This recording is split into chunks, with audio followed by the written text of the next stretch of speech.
I don't believe in putting people into boxes. And so whenever I've been asked, like, what is your ideal avatar for all this? I don't have a specific, they must be X, Y, and Z. I'm much more, there's a kind of a spectrum. And as long as they're within that spectrum, I think they'll have a great time and get around it. That's my opinion. I look for people who are like open and curious, right? Like willing to engage. I think if you're closed off to life, then letting go of that control of what's going to happen next, letting go of the control of like being willing to be open, and like there's a difference between being resistant to opening up and like talking about emotions, and there's another thing to like being completely closed off to it. So I look for people who are open, curious, and I think there's a genuineness.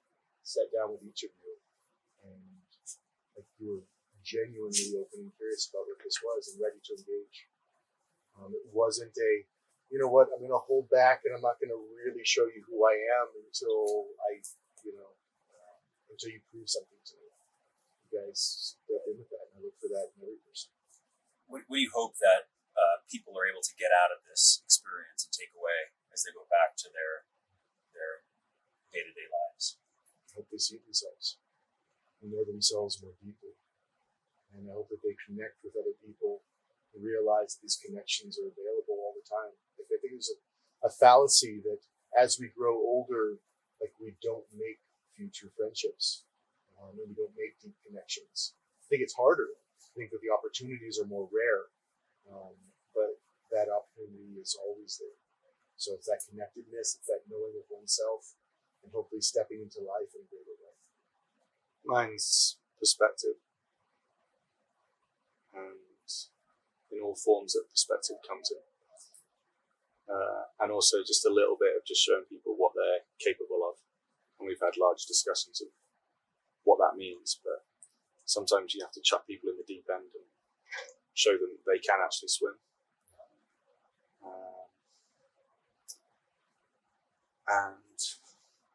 And I never guarantee anything from like a moving the needle perspective, because I think that's a dangerous game.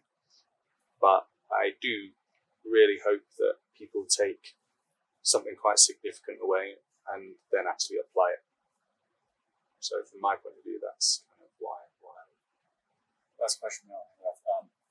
Why Bhutan? But more broadly, as you're running a company that's doing these adventures around the world, why are you picking the specific locations? What's unique or special as you're picking the places that you decide to do these trips when you have the entire world at your fingertips? You comment? You first.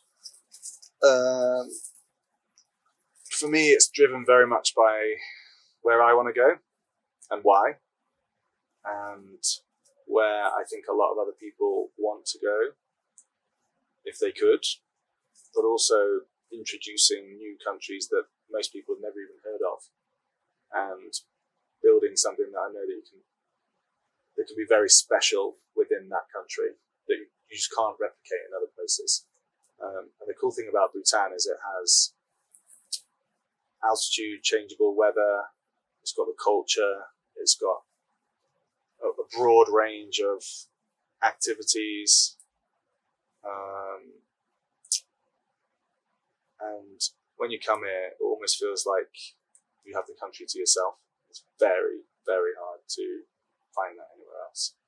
And I think if you can create that, then you can create a bond between a group of people that's very special.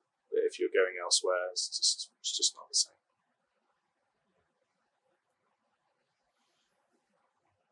I get a secret joy, actually.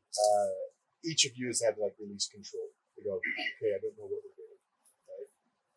Matt brings countries or opportunities and says, hey, what about this?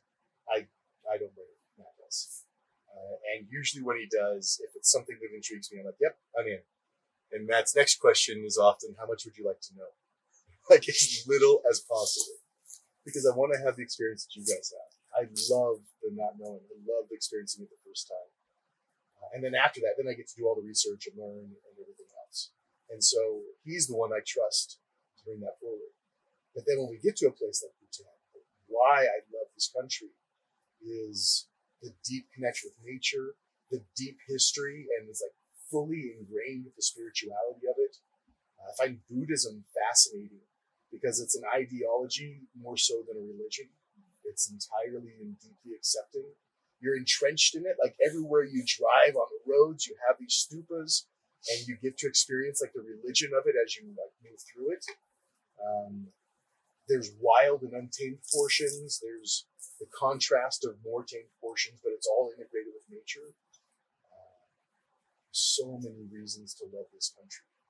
But for me, I believe that having that spiritual core that is so deeply felt is a necessary part of the journey that we go on. Last one for real, last one.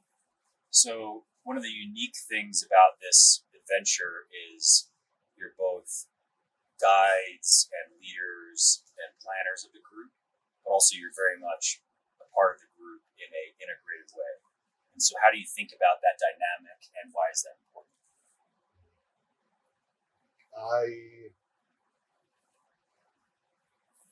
I think it's absolutely critical because I want to be with a group of people that I feel at one with. I think hierarchies work when things need to get done.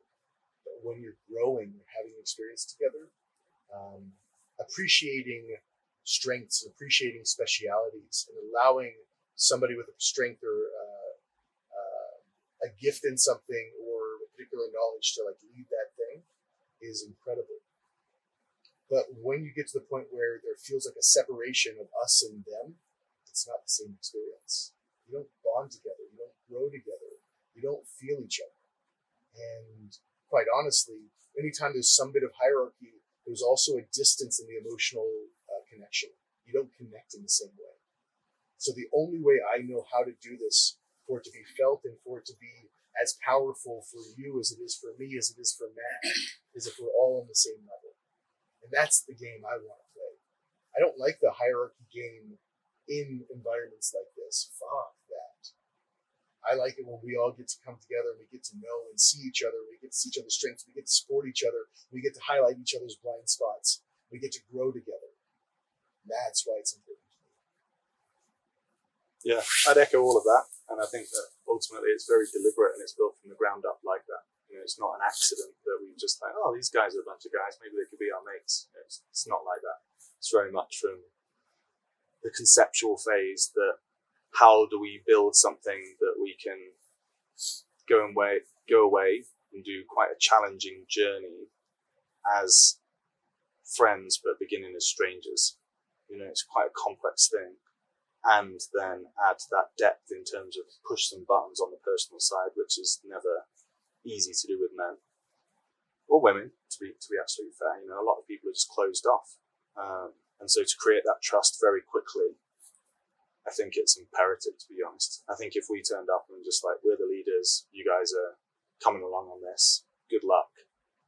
You'd get through it, you'd have a great time, but I don't think it would be the same. And a lot of people have said, oh, you definitely need to separate that. You need to be careful about that. You need to draw boundaries. But I totally disagree. I think actually there's a lot of magic if you can just be one of the guys, one of the girls, just one of the group. In it together. Like there's a different feeling of we're in it together. Like all of us are in it together. We have a question from the audience. Oh, yeah? There's hundreds of outfitters out there. Why should people go on a trip with that, Chris? I've got two answers for that. One is I know the thought, care, and the attention goes into this. This feels like a lofty statement, but it's the way I think about it. How can this be one of the experiences that when somebody gets near the end of their life, they reflect on and think, God, that was an important time in my life. And the second is, I haven't experienced, and I'm sure there are, I just haven't experienced some two people who care as deeply as we do.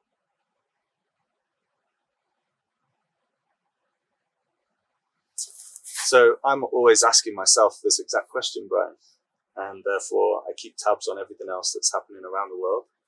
And I can say this with confidence that I haven't found anything that comes remotely close in terms of delivering what you say you will. There's a lot of people that market certain stuff, but having spoken to people that have been on both, they've come away with us and other things, we hear very different stories. And that for me gives me a lot of confidence that just follow through, do what you say you're going to do, and eventually word will spread. And from my perspective, that's, you don't need to do any more, you know. So I'm quite quietly confident in our ability to do what we say we're going to do. And at the moment, I can't. There are obviously people that I consider competitors, but it's just not the same. It's just very different. And also the dynamic between the two. Like when we set this up, Chris said, well, statistically, things that achieve are led by one person. And I disagree with that, because I think people resonate with different people at different times for different reasons. And if we have two, that enhances the possibilities that there might be some resonating between different people, you know, like you might resonate with Chris more and blah, blah, blah, blah, blah. So you're just presenting more options for people with that specific set time. Whereas if you go away with someone who's like one leader and just like, I don't resonate with this person, it's kind of game over. I have a question for Chris. So, Chris, you definitely focus on people and expanding us ourselves as individuals and our boundaries there. But this is also an adventure-oriented tour exercise event. So, what gets your blood pumping when it comes to doing adventure or kind of pushing yourself physically or group kind of doing physical things? Like, what does it for you? Oh, it's changed. It used to be the raw adventure of it. It was, could I push my limits so far and see where I could go, and almost always to like a near breaking edge. Like it was just about my capabilities.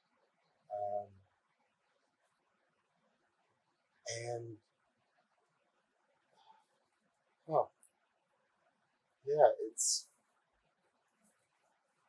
wow. Yeah, I don't care about that nearly as much. What's coming up for me right now is, it's that feeling. So, Brian, you choosing to stay on, right?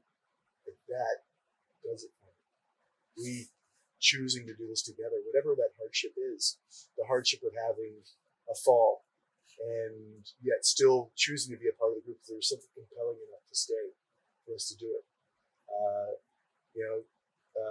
The challenge of a hike, the challenge of a really rough day, but we've gotten through it together.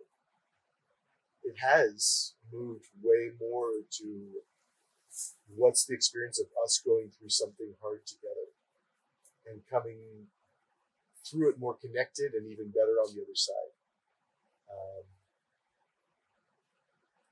And then I've always, like even when I was running businesses and even when I'm mentoring people, like the emotional side of entrepreneurship I found fascinating because it can like make or break you. It's fascinating, way more so often than a very secure job, even though I think that landscape is changing. And the same is true out here. The emotional journey as we go through this, within me, within you, within us as a group, like that does it for me. The landscape I love, and he is an artist when it comes to that. But the landscape is a backdrop for like each person going through the hero's journey, and then collectively us going through that together. That's what fucking gets me.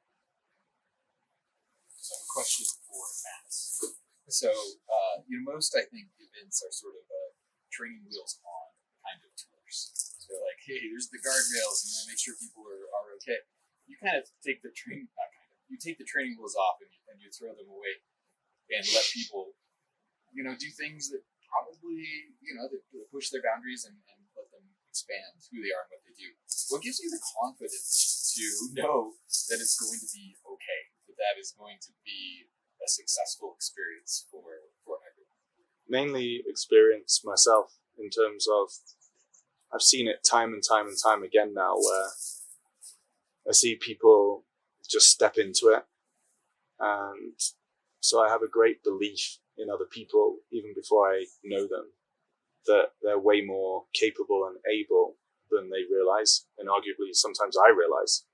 And that for me is part of it, And if you keep those training wheels on, you're restricting, you're already restricting, you're putting them in a box from day one and saying, you can do whatever you want, but you can just bounce off these sides. If you kind of take the training wheels off, okay, sometimes things do get a little bit edgy, but mainly you see people just become alive, and they have to commit, and they have to try, and they have to experience adversity, and they have to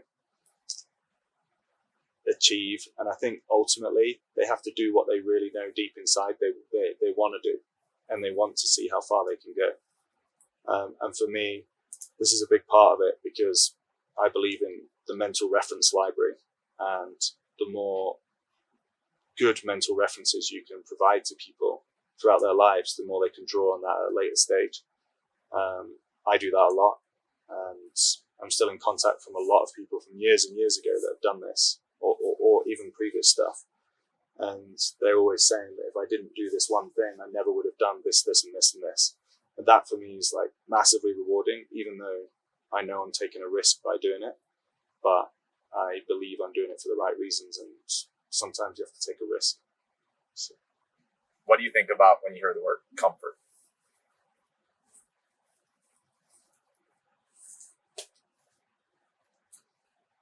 I think of a shrinking zone. And I think of something that in our lives continually gets smaller without some type of active thing to nudge it out. And when I think of a comfort zone, I don't think of a circle. I think of this little globular thing. And you might have been pushed extensively in one area. Maybe it's work, but maybe in relationships less so, right? Or maybe, adventure less so. And so every area gets to be pushed out to give you a larger space. And then within the space of that comfort zone, that's your place to thrive. And I like that to be as expansive as possible, which then brings me to the thought of range. I can't remember who we were talking about this. I love the ability to enjoy but not need a 5-star, and the ability to enjoy and not need the sleeping on the floor of the village, right? And that range in life, and for that entire thing to be comfortable. There's no suffering in either side of that, just joy of the experience. That's what comes up for me with comfort. I think very little good comes from continuous comfort. Full stop. What are the 3 words that come to mind if you had just to boil down this entire experience, the company, for people that are watching this and they're researching, they're thinking about what is AdventureX all about, what is Chips all about? What are the first 3 things that come to mind?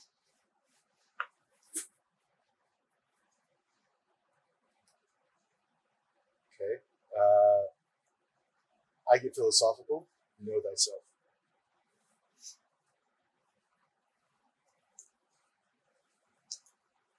Perspective, exposure, and challenge. The nights here in Bhutan are just so beautiful. The sky's clear. And so... You're very lucky, Mike, that they are. That was my wish when we went to the monastery, the first monastery. But as you look at the stars at night here, and you notice as they're shining for you, are they all yellow? Are they what? All yellow?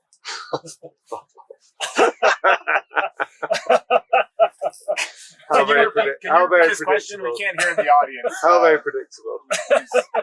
Please repeat his question. Cut. And scene. At That was least, good. at least somebody laughed for one of these jokes this time. It's off. We're off. Adventure X.